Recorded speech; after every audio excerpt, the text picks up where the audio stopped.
Salut à tous, aujourd'hui présentation du Ranger Grip 79. Ah.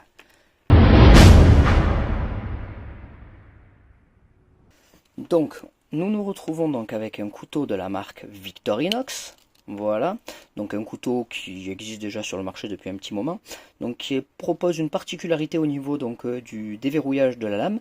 Donc la lame s'ouvre donc de manière standard, jusque là pas de souci. Et là le liner lock, en fait, pour le déverrouiller, il faut appuyer sur le bouclier. Vous voyez, ce qui écarte la languette grâce au bouclier pour pouvoir refermer la lame de ce couteau. Donc c'est un couteau donc qui là dans cette forme là fait 13 cm de haut, d'extrémité à extrémité. Nous avons une largeur donc qui est assez dure à prendre parce que vous voyez la forme, il part plus large ici, bon ça bouge. J'ai mesuré moi au plus large 3,5 cm, c'est à ce niveau là, voilà. Et on a une épaisseur, donc comme ça, de 2,3 cm.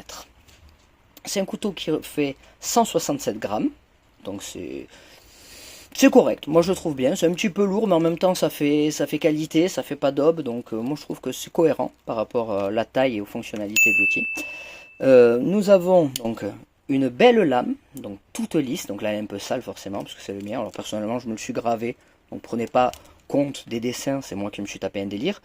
Donc la lame, donc une fois dépliée, nous avons une longueur totale de 22,5, nous avons une lame qui fait 9,5 cm, avec une assez jolie forme. J'aime bien cette forme qui finit comme ça fait robuste, je trouve. Ça fait robuste. On a une belle épaisseur. Voilà. On a le petit marquage qui fait plaisir, vous voyez. Hop. Voilà, Swiss Made d'Element. Voilà. Donc la provenance. Donc si je dis pas de bêtises, les fans de la marque Victorinox me reprendront. Mais si je dis pas de bêtises, ces couteaux-là, ce sont ni plus ni moins que des Wenger en fait, qui ont été rachetés par Victorinox et qui ont été rebadgés. Je sais que notre ami Sanglier Best 3 passera par là, et puis il pourra corriger si je dis des bêtises ou pas. Nous avons donc une belle scie, moi personnellement c'est pour ça que j'ai acheté ce couteau, pour cette belle lame et cette belle scie, 10,5 cm, ce qui est très beau. Voilà, donc je vous propose un test de coupe après par rapport à la Silky et le Laserman Signal.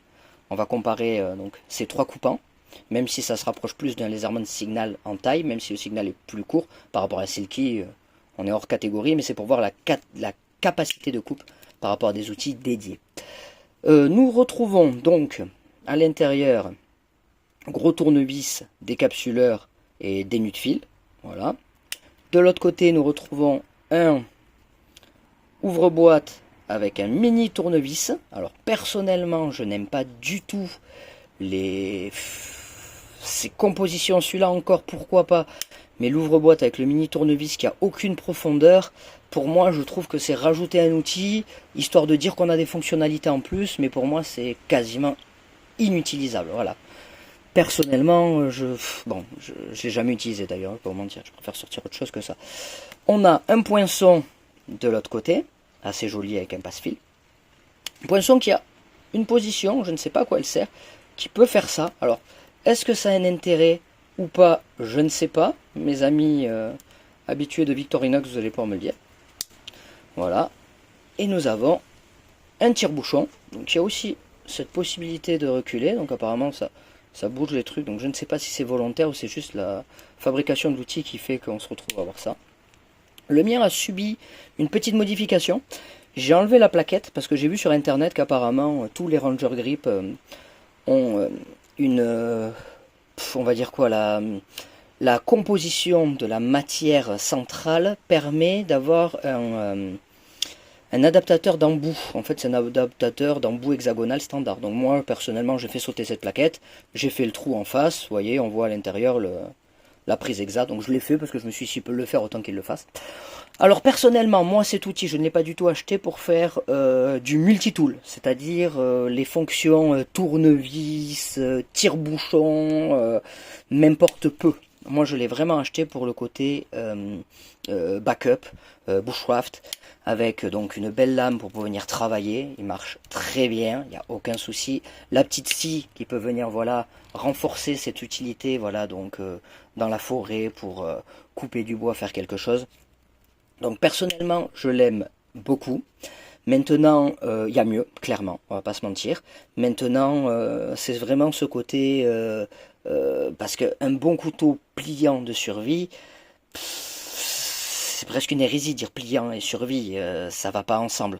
Donc je trouve que celui-ci, c'est peut-être celui qui se démarque le plus pour moi personnellement. Si vous en connaissez d'autres, je veux bien les essayer. Celui-là, je trouve très bien, la scie est très belle, hein, vous voyez, par rapport à ma main, ça fait une belle section, hein. On est sur une belle section de scie, je vous rappelle 10 cm de lame, hein. Donc ça fait quelque chose d'assez agréable. Maintenant, elle n'est pas verrouillée. Alors une scie verrouillée, alors après, la retenue est forte quand même, hein. Après, est-ce que ça a un intérêt ou pas? Je ne sais pas. Je ne pense pas. La lame est verrouillée, c'est le principal. C'est vrai que ça, c'était très important pour moi. Maintenant, comme je vous dis, voilà, c'est un outil que je prends avec moi, que j'ai pas peur d'utiliser, que j'utilise. D'ailleurs, il est sale. Voilà, donc je vous ai fait cette petite présentation de ce Victorinox. J'espère qu'elle vous aura plu. Et puis, je vous dis à bientôt au travers d'autres vidéos.